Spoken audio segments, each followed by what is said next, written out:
ডিসেম্বরেই নির্বাচন হতে পারে এমন একটি ইঙ্গিত আমরা পাচ্ছিলাম বা সরকারের তরফ থেকেও বলা হচ্ছিল। বিভিন্ন বিদেশি গণমাধ্যমে যখনই কথা বলার সুযোগ পেয়েছেন ডক্টর মোহাম্মদ ইউনূস, তখনই কিন্তু এই প্রসঙ্গটি এসেছে। আজকেও তিনি কথা বলেছেন। আজকে সাবেক উপদেষ্টা এবং জাতীয় নাগরিক পার্টির আহ্বায়ক নাহিদ ইসলাম উনি বলেছেন যে পুরোপুরি জননিরাপত্তা নিশ্চিত না হওয়ায় এবছরের নির্বাচন করা কঠিন হয়ে পড়বে। আপনার মন্তব্য একটু জানতে চাই এই বিষয়ে। আপনাকে অসংখ্য ধন্যবাদ। আমার সাথে যিনি আছেন বাংলাদেশের কমিউনিস্ট পার্টির জেনারেল সেক্রেটারি আমার ভাই রুহিন হোসেন প্রিন্স, অনেক সাহসী এবং সত্য কথা বলেন। বাংলাদেশের আজকের রাজনীতিতে অনেক দায়িত্ব নিয়ে তিনি কাজ করছেন। তাকে আমার শুভেচ্ছা রইল। যারা আমাদের কথা শুনছেন তাদেরকে আমি সালাম দিলাম, আসসালামু আলাইকুম। এই কথাগুলো বলতে বলতে ক্লান্ত হয়ে যাচ্ছে। আমরা 5ই আগস্ট শেখ হাসিনা সরকারের পতনের পরে আমরা ভেবেছিলাম যে আপাতত এখানেই আমাদের শেষ হলো, আর বোধহয় রাস্তায় নামতেও হবে না, কারো বিপক্ষে কিছু বলতে হবে না, রাজপথে স্লোগান দিতে হবে না যে অমুক ভাই বেড়াকে যাও, গণতন্ত্র ফিরিয়ে দাও, বা ওই অমুক তুই গদি স্যার, গদি নয় তোর বাপ দাদার, এই কথাগুলো বোধহয় আর আসবে না। এবং আমরা সবাই চয়েস করে, যদি ইউনূস সাহেব নিজেকে অনেক বেশি সংকুচিত করে ফেলছেন, আমরা সবাই কিন্তু ইউনূস সাহেবকে সাপোর্ট করছি। বাংলাদেশের মানুষ যে ইউনূস সাহেবের মতো একজন বড় মাপের মানুষ আমাদের নেতৃত্ব দিলে ইন্টারিম গভর্নমেন্টের অন্তর্বর্তী আমরা অনেক বড় হব দেশে এবং বিদেশে, এবং আমাদের অনেক সুখ হবে, শান্তি হবে, আমাদের বাজার ব্যবস্থা ভালো হবে, জিনিসপত্রের দাম কমবে, সারা পৃথিবী টাকা পয়সা নিয়ে এসে ইউনূস সাহেবের দুয়ারে দাঁড়ায় থাকবে, যেটা আমরা শুনি যে উনি এলো পৃথিবীর শ্রেষ্ঠ মানুষদের একজন। এই চিন্তা করে আমরা কেউ কিন্তু তাকে অপোজ করা দূরের কথা, খুব খুশি মনে হাততালি দিয়ে আমরা ছিলাম। তাকে 8 তারিখ রাত্র 9:30 10টার সময় তাকে আমরা প্রধান উপদেষ্টার দায়িত্ব দিলাম। কিন্তু ওই মানুষ ভাবে একরকম আর অন্তরালে বিধাতা হাসে। এখন এই অন্তরালের ঘটনাগুলো যা চলছে, এখন আর ইউনূস সাহেবকে আমার এত বড় মাপের মানুষ মনে হয় না। আমি বহুবার বলেছি, ইউনূস সাহেব এত বড় মাপের মানুষ যে 10 জন প্রধানমন্ত্রীকে যোগ করলে যত উঁচু হবে তার চেয়েও তিনি উঁচু।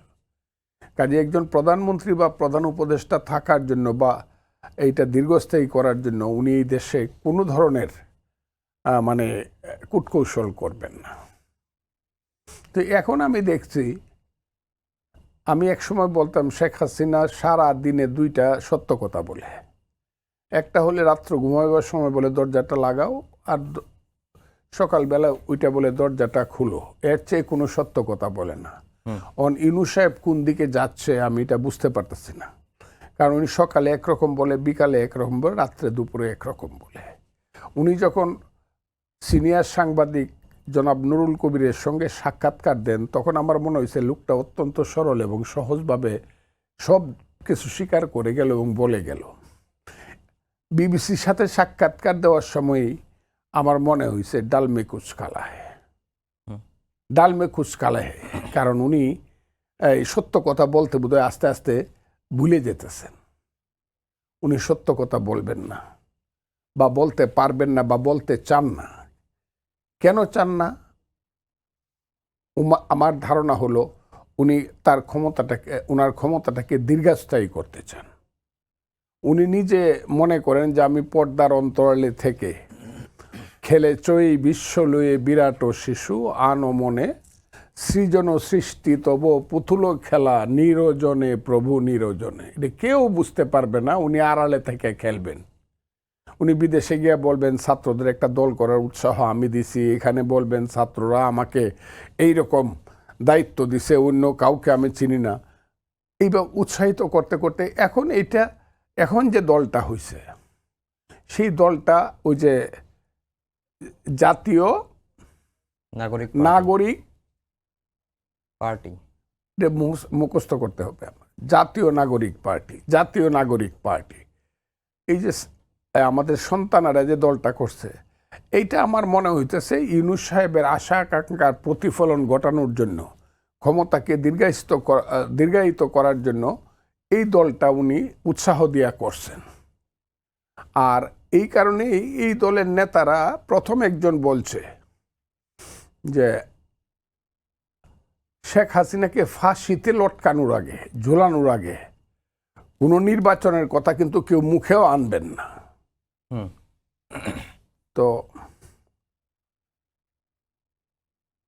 এই কথাটাই তো প্রথম কথা হইল, এটা সাংঘাতিকভাবে স্বৈরাচারী এবং ফ্যাসিস্ট কথা। 2 নম্বর হইল এই বয়সে বললে এটাকে কয় বাপজেটটা কয় আমাদের দেশে বেয়াদ্দব বলে। আমি ওইটা নাইবা বললাম, বেয়াদ্দবের মতো কথা বললো একটা, কেউ মুখেই আনবেন না ইলেকশনের কথা।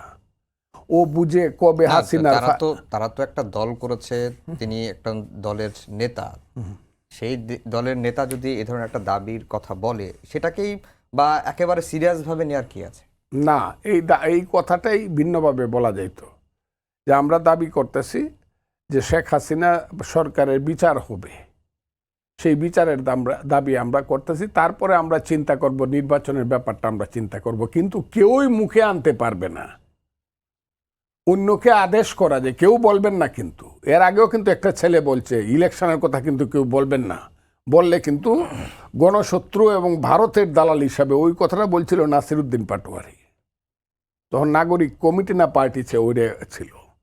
আমি যে কারণে কথাটা বলতেছি, আজকে এই দলের যে আহ্বায়ক যিনি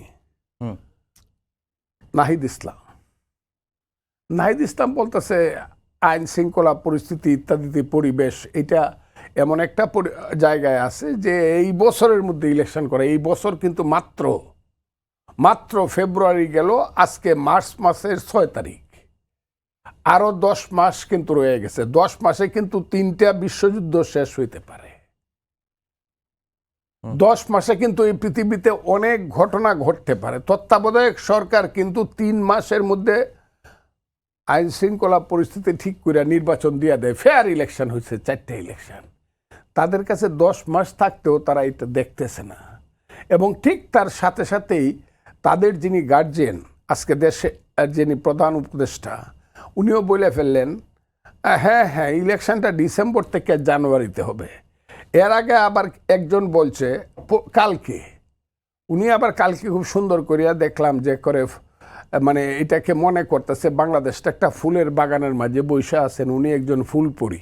জি, উনি হাসতে হাসতে বললেন হ্যাঁ ইলেকশনটা সামনে ডিসেম্বর থেকে জুন মাসের মধ্যে হয়ে যেতে পারে। ইউনূস সাহেব আবার ওইদিকে গেলেন না, জুন মাস গেলেন না, উনি বললেন ইলেকশনটা মার্চ মাসের মধ্যে হইতে পারে। আর নাহিদ ইসলাম তাদের যে মানে আশীর্বাদ পুষ্ট দলের যে নেতা, এই কালকে পর্যন্ত যিনি বা পরশু পর্যন্ত যিনি উপদেষ্টা ছিলেন, উনি বলতেছে না ইলেকশন করার পরিবেশ 25 সনে নাই। এই 3টা কথার মধ্যে একটাই মানে জিনিস প্রতিষ্ঠিত হয় যে তারা ইলেকশনটা ডিসেম্বরে তো দূরের কথা, ইলেকশনটাকে একটা অনিশ্চয়তার মধ্যে ফেলে দিতে চায় এবং এমন একটা সময় নিয়ে যেতে চায় যে সময়ে গেলে তারা এখানে ম্যাচিউরড হবে, এটা কি কয়, সাবালক হবে। এখন না বালক, এই সময়টা চাচ্ছে। আর সময়টা চাচ্ছে তারা যেভাবে ওই এরশাদ সাহেবের আমলের মতো 10টা হুন্ডা, 20টা গুন্ডা, 40টা ডান্ডা, ইলেকশন ঠান্ডা, এইরকম কারণে এখন তো ডান্ডা নেওয়ার লোক তাদের নাই।